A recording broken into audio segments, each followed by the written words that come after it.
ఈ రోజుకి కూడా నేను చెప్తా ఉన్నా, ఓడిపోయాం పర్వాలా, ప్రతిపక్షంలో కూర్చొని ఉండం అది పర్వాలా, మళ్ళీ రీల్ వెనక్కి తిరిగి మళ్ళీ అదే రోజుకు మళ్ళీ తిరిగి వెళ్ళి కనీసం ఇలా జరుగుతుందని తెలుసు కదా ఇప్పుడు ఎలా చెప్తావు అని చెప్తే మళ్ళీ ఆ రోజు వచ్చినప్పుడు ఇదే విధంగానే మళ్ళీ చెప్తా.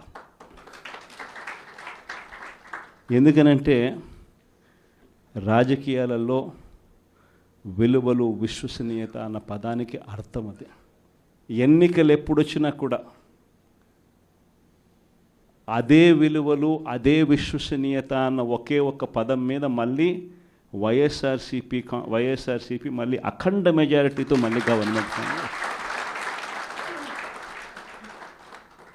కానీ ఈసారి ఫామ్ చేసినప్పుడు మాత్రం ప్రజలకు చంద్రబాబు నాయుడు నైజం పూర్తిగా అర్థమైపోతుంది కాబట్టి మనల్ని మళ్ళీ 30 ఏళ్ళు అక్కడే కూర్చోబెట్టే విధంగా కూడా ప్రజలు ఖచ్చితంగా అడుగులు వేస్తారన్న నమ్మకం నాకుంది.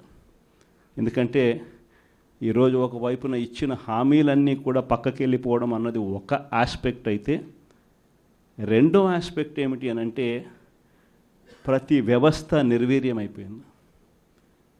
కేవలం చంద్రబాబు నాయుడు గారి ప్రభుత్వం రాక మునుపు మన ప్రభుత్వం ఉన్నది. మళ్ళీ మన ప్రభుత్వంలో ఎలా ప్రతిదీ కూడా ఎలా పగడ్బందీగా ఎలా జరిగింది, చంద్రబాబు నాయుడు ఎందుకు చేయలేకపోతున్నాడు, ఈ చర్చ ప్రతి ఇంట్లోనూ కూడా జరుగుతూ ఉంది. ప్రతి పథకము కూడా ట్రాన్స్పరెంట్గా పారదర్శకంగా ప్రతి ఇంటికి చేర్చే పరిస్థితి నుంచి ఈరోజు అన్ని కొలాప్స్. కేవలం 9 నెలలు. ఒకవైపున వ్యవస్థలన్నీ కొలాప్స్, మరోవైపున ఏది చూసినా స్కామే. ఏ గ్రామంలో చూసినా బెల్ట్ షాపులు. ఎమ్మెల్యే దగ్గరుండి ఆక్షన్ పాడిస్తూ ఉన్నాడు. 2 లక్షల 3 లక్షల నీ ఇష్టం. ఆ 2 లక్షలు కట్టడానికి పోలీసులు సపోర్ట్ చేస్తారు, దగ్గరుండి మద్యం అమ్మేట్టుగా. ఎంఆర్పి రేటుకు వాళ్ళు కొనుక్కుంటారు, ఎంఆర్పి రేటు ప్లస్ ఇలా ప్రాఫిట్ వేసుకొని వాళ్ళు అమ్ముతారు. ఏ గ్రామంలో చూసినా కూడా ఏ బంకులో కూడా ఈరోజు మద్యమే కనిపిస్తూ ఉంది. మొట్టమొదటిసారిగా గవర్నమెంట్ నడుపుతా ఉన్న మద్యం షాపులను తీసేసి ప్రైవేట్ వాళ్ళని తీసుకొచ్చేసినారు. ఇసుక ఎక్కడ పడితే అక్కడ డబల్ ద రేటుకి అమ్ముతూ ఉన్నారు. ప్రతి నియోజకవర్గంలోని పేకాట క్లబ్బులు ఎక్కడ పడితే అక్కడ కనిపిస్తూ ఉన్నాయి. ప్రతి నియోజకవర్గంలో ఏ పని జరగాలన్నా కూడా, ఫ్యాక్టరీ నడపాలన్నా, ఆ నియోజకవర్గంలో మైన్ ఒకవేళ చేస్తూ ఉంటే చేసుకోవాలన్నా, ఏదైనా కూడా నాకింత నీకింత అని ఎమ్మెల్యే దగ్గర నుంచి మొదలైతే చంద్రబాబు నాయుడు దాకా పంచుకోవడాలి.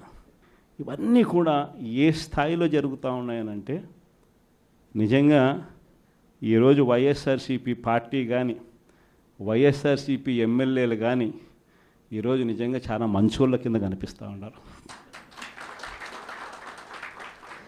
ప్రజలకు. ఆ స్థాయిలో కేవలం 9 నెలల కాలంలోనే ఇంత దారుణంగా పడిపోయినాయి. ఇవన్నీ కూడా ఎందుకు నేను చెప్తా ఉన్నాను అని అంటే, ఈరోజు కష్టాలు అనేటివి వస్తాయి.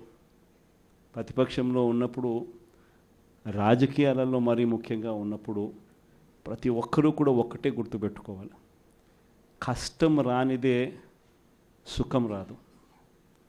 ప్రతి మనిషి జీవితంలో కూడా కష్టాలు సుఖాలు అనేది పార్ట్ అండ్ పార్సల్. ప్రతిపక్షంలో ఉన్నప్పుడు మన కష్టాలు కనిపిస్తాయి, కానీ ఆ ప్రతిపక్షంలో ఉన్నప్పుడు ఆ కష్టాలలో వచ్చినప్పుడు మనం ఆ కష్టాలను ఎలా ఎదుర్కొంటాం అన్నది మనల్ని లీడర్లు చేస్తాయి. కష్టం వచ్చినప్పుడు మన క్యారెక్టర్ను మనం అమ్మేసుకుంటే, మన వ్యక్తిత్వాన్ని మనం అమ్మేసుకుంటే, ఒకసారి బాటిల్లో ఉన్న నీళ్ళు బాటిల్లో ఉంటే బాటిల్లో నీళ్ళు తాగుతాం. బాటిల్లో ఉన్న నీళ్ళు ఒక్కసారి ఇలా పడేసినామని అంటే భూమిలోకి పడిపోతాయి, మళ్ళీ ఏరుకోలేం. క్యారెక్టర్ కూడా అలాంటిదే. ఒక్కసారి విడిచిపెట్టేసినాము అని అంటే మళ్ళీ దాన్ని ఏరుకోలేం. ప్రజల్లో చులకనవుతాం, ప్రజల్లో పలచనవుతాం. ఇది ప్రతి ఒక్కరూ కూడా గుర్తుపెట్టుకోండి. కష్టాలు అన్నటివి ఎల్లకాలం ఉండవు. ఎవరికి ఏ కష్టం వచ్చినా కూడా నా కథ గుర్తు తెచ్చుకోండి.